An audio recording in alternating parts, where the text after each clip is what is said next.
अस्सलाम वालेकुम दोस्तों, मेरा नाम डॉक्टर अली असगर है और आज की इस वीडियो में हम डिस्कस करने जा रहे हैं पेयर प्रोडक्शन के फिनोमिना को। तो आज के इस लेक्चर को शुरू करने से पहले आपसे एक मर्तबा रिक्वेस्ट करेंगे कि अगर आपने अब तक हमारे इस चैनल को सब्सक्राइब नहीं किया जो कि सिंध बोर्ड टीचिंग के नाम से है, तो काइंडली आज ही आप हमारे इस चैनल को सब्सक्राइब करें और साथ ही साथ बेल आइकन को लाजमी क्लिक करें ताकि हमारी अपलोड करदा तमाम इंपॉर्टेंट वीडियोज़ की नोटिफिकेशन आपको रिसीव हो सके। तो आइए हम स्टार्ट करते हैं pair production. Pair production is a phenomena in quantum mechanics that occur when a photon with sufficient energy interacts with matter and spontaneously transform into a particle antiparticle pair, electron and a positron। देखिए, pair का मतलब जोड़ा, production यानी किसी चीज का बनना। अब किस चीज के जोड़े का बनने की बात हो रही है, तो ये हमारे पास पेयर प्रोडक्शन एक फिनोमिना है क्वांटम मैकेनिक्स का। इसमें क्या होता है कि एक फोटोन जिसकी एक पर्टिकुलर एनर्जी होती है, एक सफिशिएंट एनर्जी होनी चाहिए उसके पास, जब वो मैटर से टकराता है, मैटर से क्या होता है, टकराता है, मैटर से टकराएगा तो आपको मालूम है कि मैटर का जो एटम होगा उसके न्यूक्लियस से जाकर टकराएगा, spontaneously transform into a particle and anti particle. इसमें दो पार्टिकल बनते हैं जो दोनों एक दूसरे के क्या होते हैं, अपोजिट होते हैं। यानी एक ऐसा पार्टिकल, एक तो इलेक्ट्रॉन है, नेगेटिव चार्ज, उसका मास, लेकिन उसी के मास के बराबर एक और पार्टिकल होता है और उसके ऊपर उतना ही चार्ज होता है, उसके ऊपर उतना ही चार्ज होता है और उसे नाम दिया गया पॉजिट्रॉन। तो पेयर प्रोडक्शन एक ऐसा फिनोमिना है क्वांटम मैकेनिक्स का जिसमें क्या होता है, एक फोटोन जिसके पास एक पर्टिकुलर एनर्जी हो, एक्सरेज का, अल्ट्रावायलेट लाइट का, यानी मतलब हाई एनर्जी वाला जो है फोटोन होता है, वो मैटर की सरफेस से टकराता है। तो मैटर के जैसे ही वो न्यूक्लियस से जाकर टकराता है तो मैटर से क्या होते हैं, दो पार्टिकल जो कि एक दूसरे के अपोजिट होते हैं, पार्टिकल और एंटी पार्टिकल दोनों एक दूसरे के अपोजिट होते हैं, उनका बनना ये कहलाता है पेयर प्रोडक्शन। यानी एक हाई एनर्जी वाला फोटोन जो है वो न्यूक्लियस से टकराता है, जिसके नतीजे में पॉजिट्रॉन और इलेक्ट्रॉन का पेयर जो है वो वजूद में आता है। इलेक्ट्रॉन का जितना मास होता है, पॉजिट्रॉन का एग्जैक्ट मास भी वही होता है। इलेक्ट्रॉन का चार्ज जितना होता है, पॉजिट्रॉन के ऊपर भी चार्ज उतना ही होता है, लेकिन फर्क ये होता है कि जितना इलेक्ट्रॉन के ऊपर नेगेटिव चार्ज होता है, पॉजिट्रॉन के ऊपर उतना ही पॉजिटिव चार्ज होता है। इस पूरे फिनोमिना को हम नाम देते हैं पेयर प्रोडक्शन का। अब पेयर प्रोडक्शन से रिलेटेड हमारे पास कुछ अहम चीजें, conservation, laws of pair production. Pair production से रिलेटेड कुछ अहम चीजें, for pair production to occur a photon must have a minimum energy of 1.022 million electron volt.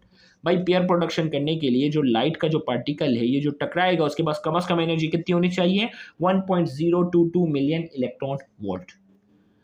अब क्यों? This requirement arise because the rest mass of both an electron and a positron is 0.511 million electron volt each। क्योंकि electron का अगर हम Einstein की E equal to mc² के मुताबिक हम इसका जब रेस्ट मास जब एनर्जी निकालते हैं तो इलेक्ट्रॉन की एनर्जी कितनी आती है, 0.511, और पॉजिट्रॉन के निकालते हैं उसकी भी यही आती है।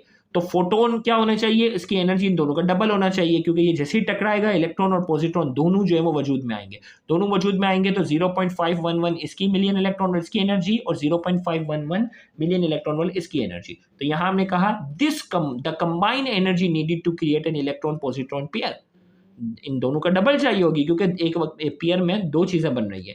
तो लिहाजा इसको 2 से मल्टीप्लाई किया तो फोटोन के पास कम से कम 1.022 मिलियन इलेक्ट्रॉन वोल्ट की एनर्जी होनी चाहिए। If the incident photon possesses energy exceeding 1.02 million electron volt, अगर फोटोन की एनर्जी इससे अगर ज्यादा होगी तो क्या होगा, the surplus energy is distributed as kinetic energy between the electron and the positron। जो एक्स्ट्रा एनर्जी होगी कम से कम 1.022 मिलियन इलेक्ट्रॉन वोल्ट होनी चाहिए। अगर ये एनर्जी इससे ज्यादा होगी तो जो एक्स्ट्रा एनर्जी होगी वो इन दोनों की काइनेटिक एनर्जी में क्या हो जाएगी, इस्तेमाल हो जाएगी। The pair production reaction is given as, pair production में क्या है, देखो ये गेमा रेस का हमारे पास पार्टिकल है, जैसे ही टकराएगा तो इलेक्ट्रॉन और पॉजिट्रॉन का पेयर होगा और कम से कम एनर्जी 1.02 मिलियन इलेक्ट्रॉन वोल्ट होनी चाहिए। अब कुछ फैक्ट्स की बात करते हैं, facts of pair production process. The pair production process obeys law of conservation of energy. Pair production जो होता है वो law of conservation of energy को ओबे करता है, यानी इक्वेशन यहाँ जितनी एनर्जी होगी इन दोनों के पास भी एग्जैक्ट उतनी ही एनर्जी होगी। इसी तरीके से मोमेंटम को भी जो है वो ओबे करता है, यानी फोटोन का जो मोमेंटम होगा एग्जैक्ट इन दोनों के पास भी मोमेंटम उतना ही होने चाहिए, दोनों साइड पर सेम होना चाहिए। इसी तरीके से इलेक्ट्रिक चार्ज यहाँ इलेक्ट्रिक चार्ज अगर जितना है यहाँ पर भी इतना ही चार्ज होना चाहिए। अब आप बोलेंगे सर फोटोन के ऊपर तो कोई चार्ज नहीं होता, तो इन दोनों के देखो ये अगर -1 है तो ये क्या है, +1 है, +1 -1 0 हो जाएगा, तो इक्वेशन के इस तरफ भी टोटल आंसर 0 आएगा, यहाँ पे भी 0 आएगा। तो ये हो गया, चार्ज को भी फॉलो कर रहा है। तो हमने कहा during collision the antiparticle of an electron, antiparticle जो कि पॉजिट्रॉन है, has the same physical properties as electron except its charge, as both have opposite charge to each other. The sum of charges happen to be zero, which is equal to photon before interaction. Electric charge is conserved. अब देखो क्या कह रहा है, during collision क्या होता है, the antiparticle of electron positron has the same physical properties of electron. इसका जो है वो पॉजिट्रॉन जो है उसकी फिजिकल प्रॉपर्टी इलेक्ट्रॉन की बिल्कुल सेम होती है, एक्सेप्ट इस चार्ज, सिवाय इसके चार्ज के, as both have opposite charge, क्योंकि दोनों के ऊपर चार्ज जो होता है वो अपोजिट होता है, इसके ऊपर पॉजिटिव है तो इलेक्ट्रॉन के ऊपर नेगेटिव है. The sum of charges happen to be zero, अगर इन दोनों को सम कर दो तो क्या हो जाएगा, जीरो हो जाएगा, which is equal to photon, जो कि फोटोन के चार्ज के बराबर हो जाएगा. इन दोनों को अगर प्लस कर दो तो आंसर जीरो आता है, जो कि फोटोन के चार्ज के बराबर है. तो लिहाजा law of conservation of charge को क्या कर रहा है, ये ओबे कर रहा है.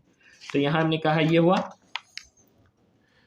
Zero, which is equal to photon before interaction. Interaction से पहले चार्ज ओवरऑल जीरो था, तो लिहाजा electric charge is conserve. Electric charge जो है यानी law of conservation of electric charge को फॉलो कर रहा है.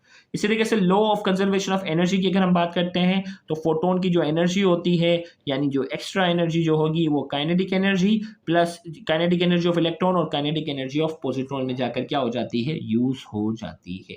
तो यहाँ जाकर हमारा आज का ये लेक्चर जो है वो मुकम्मल होता है. उम्मीद करते हैं आज की ये लेक्चर आपके लिए इन्फॉर्मेटिव होगा. Thank you very much. Allah हाफ़िज़.